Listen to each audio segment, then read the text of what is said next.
Welcome to SciTech Culture with Steve Kern and Ben Warner, where we examine science, technology and culture in the 21st century. Visit our website at scitechculture.com. Well, a lot happened in the news this week, so a lot of rapid-fire topics we're going to go through today because that's what we do here. There's a lot going on, science, technology and culture and whatnot. Now, a running theme over the last couple of weeks, Steve, has been Windows 11 and my bugbears with its ability, to be supported or used on an M1 Mac. Now, obviously, just as a quick summary, it didn't work for me because because Parallels didn't support it. Then they patched it a couple of times and now it's working fine. It's still working fine. Like I'm getting the updates, etc. But then the latest wrinkle, and I'm not sure how this is going to affect things longer term when the official release version of Windows 11 comes out next month, but Microsoft has officially said now that there is no Windows on ARM support for M1 Macs. I believe their exact wording was that running the ARM version of Windows 11 on M1 based Macs is not, quote, a supported scenario, end quote. So it's like, well, okay, am I going to expect this thing to just die again, next month or something? I'm just finding it really interesting, their approach with this again, because I thought that they were more concerned about just getting Windows on as many computers as possible. And yeah, okay, there's that whole Apple versus Microsoft thing from yesteryear. I thought that they were actually not that against each other these days, because Microsoft supplies a lot of the Office products for Apple all across all their devices, etc. So I don't know. I just find this pedantic and silly, and they should just figure it out. And if anything, if they keep going down this route, I'd actually be concerned for Parallels as a software maker, actually, because yes, it can support 10,000 different operating systems in a virtualized format, but the real reason that you buy Parallels is to run Windows on the Mac, and that's really where 95% of their revenue comes from, I think. Yeah, well, who knows? I mean, in all likelihood, Intel will be producing ARM-style chips in a couple of years anyway, and probably Windows will be supported. I guess, I don't know if I announced it last week, but I've ordered the first of a Silicon Mac for myself, and I think there will be others. So goodbye, Windows. I'm done with you and PCs for at least a few more years, and I will not be paralleling Windows 11 or, in fact, any Windows to my Mac. So that's just me doing the reverse of Microsoft, I guess. As Apple intended. Well, speaking of Apple, obviously they had their the biggest announcement that they usually have during the year, their September one, where they announced the new iPhones. iPhone 13 came out in its various formats, Apple Watch 7, a couple of new iPads, etc.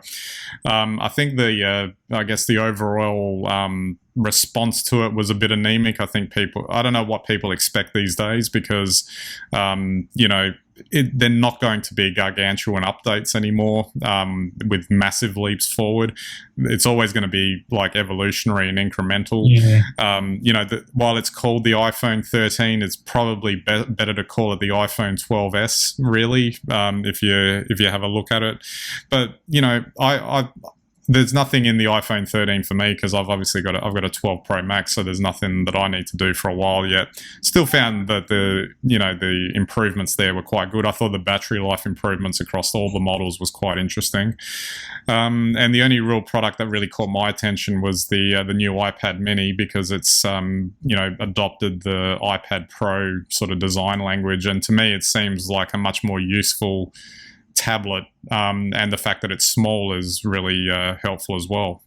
So I don't, maybe the tech enthusiasts were not that happy, but I guess if you're upgrading from a phone that's 3 or 4 years old, like an iPhone from 2017 or something, these are big upgrades.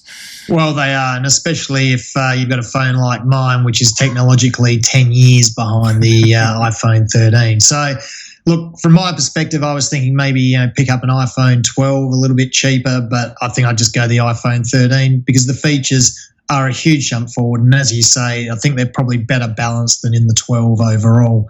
So, too bad. I'll go with that. Don't really care much for the Apple Watch, and I've still got an iPad 3. I've also got, I think, an iPad 6. I'm not sure, but, so, they look good too. Very disappointed there was no MacBook release, but I guess we'll wait for another 4 weeks and they'll pop that out. But you're right about the anemic response and what do we expect? And the only thing that I could think is, even though that I don't think either of us have been particularly impressed by the Galaxy Fold, you can see why Samsung do it, just so there's something to talk about. Exactly. Besides a camera with, 0.1 megapixel more and, the ability to, blur out the background in cinematic mode. I mean, come on. Yeah, exactly. I was just going to say the Series 7 Apple Watch actually caused a stir because apparently someone looked into the specs and it turned out that it's still using the same chip as last year. And the rumor was that the big redesign of the Apple Watch was meant to happen this year, but they had some sort of production issues or whatever to roll them out. So we might get them next year. I don't really care because I've never owned one. It's never interested me. It's not something that I'd pay for, but obviously a lot of people are upset because they are into it. Look, I get it. And while we're on, causing a stir, Apple could have caused a stir just by coming out and saying that they were upping all the memory in the iPhone 13 to 128. That's one of the most generous things Apple's ever done. That's what I mean. It's like those small things between that and the big extensions in battery life. I think that's the thing that really will help people. They're the sorts of things that make me want to buy the 13 over the 12. I don't care about how many more megapixel, the cinematic mode. I don't care about that it uses a 5G that doesn't work with the Australian fast 5G. I don't care about any of those things. I want longer battery life and more memory for free. Absolutely. Well, like you, I'm actually more interested in what they announce in terms of the MacBooks, which hopefully sometime in October they'll run another event and go through that. So I'm a bit more keen to see what that is, and I'm sure we'll cover it when the time comes. And I'll be getting Mac 2, yes, the second one. Exactly. All right, just changing tack a little bit. Haven't spoken about film for a long time, and but this one caught my eye. The one, they're making another Indiana Jones film with Harrison Ford. Is he 80 or something? Like, can he still? I mean, good on him. Technology, it might not really be him. Might be Boston Dynamics. Yeah, I mean, good on him that if he can still, do his thing. But apparently, the production ran into some problems with, up to 50 people in the crew catching a norovirus through a norovirus outbreak on set. I guess with all the pandemic stuff and all that's going on, it's just I don't know if it would have gotten the same kind of traction in terms of a story, but like I said, I thought the bigger thing out of this was they're making a 5th film with Harrison Ford still. Well, true. The other thing that gave me a chuckle was this coronavirus incident, not because of the coronavirus or anyone getting sick from coronavirus, but when you make a film, things just go wrong for the whole duration of the shoot. And what could be worse, like as a director, trying to make a film at the moment and then just getting a coronavirus outbreak. It's a terrible thing. It's a heartbreaking thing, but from a filmmaking perspective, tragedy and humour are very closely linked. Indeed. Well, and I do want to throw in one plug because I went and saw a movie that was Indiana Jones just a few weeks ago, Jungle Fever. Oh, yeah. And it's got The Rock in it. I love him. It's fantastic. That's what passes as Indiana Jones these days, yeah? Well, or Arnie Schwarzenegger. Yeah, exactly. Oh, so it's like a nice combo. Emily Blunt plays the Indiana Jones character, and she does it magnificently too. Sensationally. Maybe even better than Harrison Ford can currently. Oh, absolutely. Well, I'll have to check it out. All right, let's move on to some space news now, and we've covered the billionaires going into space in previous episodes, but now SpaceX has launched its Inspiration 4 mission, first ever all-civilian flight to space, doing, I don't know how many orbits around the Earth in 3 days, fully automated. I'd have to say, by accident, really, I just happened to have a feed going at the time. I caught some of the live footage, and it was quite exciting. And the thing that I liked about it was that they can strap these, high-res cameras onto these rockets now, and it's like it's like the Mars rover landing or whatever it is. It's like you're part of the mission now, whereas before, we only got the grainy sort of black and white images beamed back over TVs, etc. So I thought it was quite another exciting example of it, and I actually thought it was a more interesting example. Yeah, the Bezos and Branson thing had the flair because it was them or whatever, but the fact that this is actually, and yes, okay, there's a billionaire amongst these 4 civilians, but at least it's got a little bit more of a bad pun, but a down to earth sort of aspect to it, I guess. Well, you're assuming they make it back. Yeah. But that aside, look, on the positive note, this is brilliant. This is the sort of thing that connects us with a future in space. This is what normalizes trips into space. And in the next 10 years, in the next 20 years, chances are we will all have an opportunity.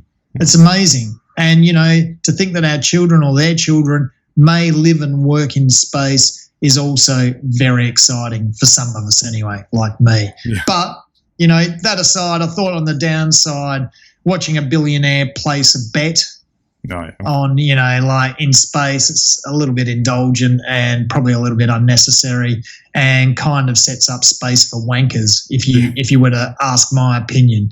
Not that I think he is, he just did a wankerish thing, but, So there are two sides of the coin here, but very exciting. Very exciting to think that, really a 3-day space holiday is getting close. I mean, anyone can do it today if they have the money.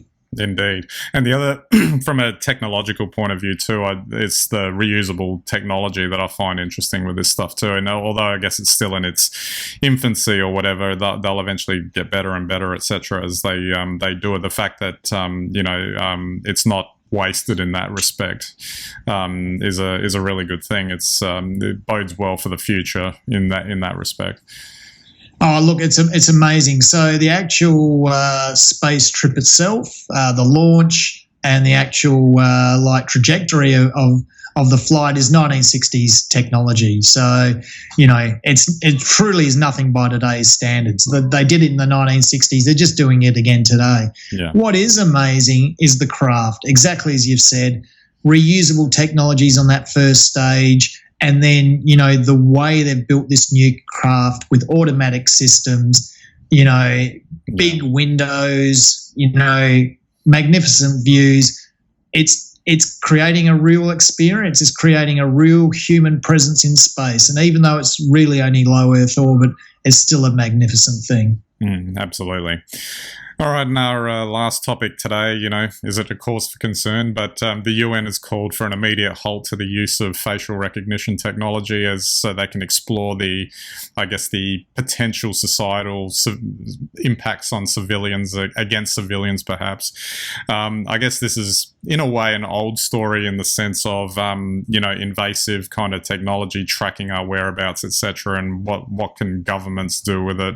I guess, it's kind of heightened in an era where, we're having to QR code check into everything. There was that story the other week of, here in Victoria, police apparently trying to access QR code information for purposes other than contact tracing. And obviously with facial recognition technology, if there's cameras everywhere and they can scan you, they can obviously track your movements and determine behaviours and determine, I guess, what your likely future behaviour is likely to be. So I guess there's always been concern around that sort of stuff, I guess. Absolutely, and I'll just throw in a useless fact, or maybe it is useful. Even with a mask on in corona environments, there's still got a 30% chance of identifying you. So it's just something worth thinking about. Look, I've never really liked facial recognition. Not so much from a government point of view, but I just think that the uses of facial recognition in most cases will actually chip away at our ability to do things that we take for granted today. And it's not just a privacy issue. It's not really about a surveillance issue. It's just that you won't be able to do things without being identified. And that has a whole range of things. It just means that there will be things that you won't be able to do that you probably do today, a little bit sneaky, sneak in here or go and do this, and it doesn't hurt anyone, but it's just something that you can do. Those days are over. So everything that you do, you have to remember that when facial recognition is involved, it is a transaction. Yeah. Because that facial recognition allows you to do something. So suddenly, you get a whole level of privilege or a level of underprivilege, all based around who you are or what you've paid. Or the concept of the social credit score, that's been infamously shown in terms of elevating your ability to do things. Exactly, and look, Facebook effectively and Google use very similar methods for similar commercial aims. It's an interesting argument too, just from the point of view that we predominantly give up so much information anyway. On social media sites, etc. And then on the other hand, people will get upset about other things where they're being tracked, which I've always found an interesting dynamic in the whole discussion. Well, I think it's because, as we've often said and we've reviewed this sort of thing, when you post to social media, because you're posting to social media, you feel like it's intimate. It's just into your phone. You don't realise it comes out potentially out of every other phone in the world. It's one of those things. We saw an incident where someone left an Instagram camera on at a night out the other week, and someone got caught doing something that she shouldn't have been. A lot of people see that, and all it takes is one person to see it, screen grab it, and then the whole world sees it again and again and again and again. And, while facial recognition technologies are just that, every time you put your face into a camera in this day and age, and we've got the new Facebook glasses out now as well, as soon as that happens, you just effectively are priming yourself for facial recognition by humans and by machines. Indeed. That's something to think about. Absolutely. All right, Steve, I might wrap it up there. Got a fair bit through today. I guess still got lockdown going in Victoria. I guess I'll just have to get the popcorn out and watch the live feed of the anti-lockdown protests that are apparently happening right now. Wow, you enjoy that. I'll have to find a feed to join in that way. Yeah, absolutely. All right, so don't forget our website, SciTech Culture. You can get all of our links and content there. You can subscribe to our YouTube and Vimeo channels, our RSS feeds, and watch us on any and all of your devices. And we greatly appreciate your visits to our website. All right, so that's it for this episode. We'll catch you next time.